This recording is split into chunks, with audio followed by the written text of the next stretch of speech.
Es arī laikam pārstāvu Latvijas kultūras akadēmiju, un ir tāds jautājums, mēs šodien skārām tādas tēmas kā radošās industrijas un kultūra izglītība, bet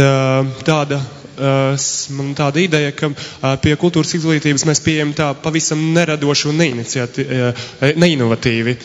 Kāpēc? Jo, kā zināms, oktobrī tika minēta ideja par augstskolu apvienošanu, mākslas augstskolu apvienošanu, kas arī netika izdarīts pareizi uz to brīdi, bet tāda ideja, kāpēc, kā tas ir daudz Eiropā, kur apvieno vairākas gan mākslas, gan tehniskās universitātes, lai radošumu un inovatīvo domāšanu atbalstītu, un tas netiek darīts pie mums, un arī, man liekas, tā arī netiks darīts pie mums. Vai tas iespējami, tāda attīstības iespēja ir iespējama vispār?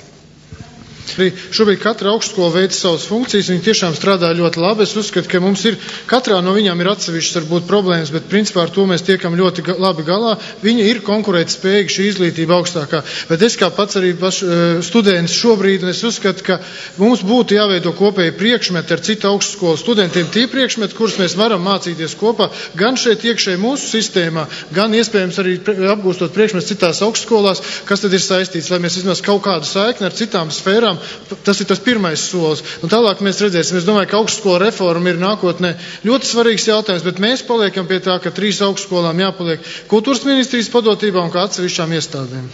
Viņas vajadzētu atstāt tā, kā viņas ir, pie savietojumības starptautiskā mērogā, lai mēs varētu eksportēt izglītību, kā ļoti kvalitatīvu mākslas izglītību Latvijā, un šeit ir jāstrādā pie Eiropas punktu sistēmas un programmas savietojumības. Es domāju, ka daļai tas jau ir izdarīts, jo es zinu, vismaz kultūras akadēmijā pie tā ir strādāts ļoti rūpīgi. Un atgriežoties varbūt ļoti īsi arī par iepriekšējiem 2-3 jautājumiem par šo operas repertuāru politiku un muzeja politiku, mēs nevaram arī, protams, padomas, bet gal galā par visu atbild direktors, jo apstākļos, kad tieši ministra kabinets un šī funkcija pārvērtēšana ļoti lielu uzsvaru liek uz šo Nacionālo kultūras institūciju pašu ieņēmumiem, tad tieši direktori un šīs padomas atbildība ir, kā šīs izrādes vai izstādes variēt, lai tos ieņēmumus kaut kā sabalansētu, tur saspiest to budžetu, es piekrītu. Par dziesmu svētkiem īsti es aizmirsu komentāru Kalnu kungam. Es domāju, ka tiešām šis dziesmu svētku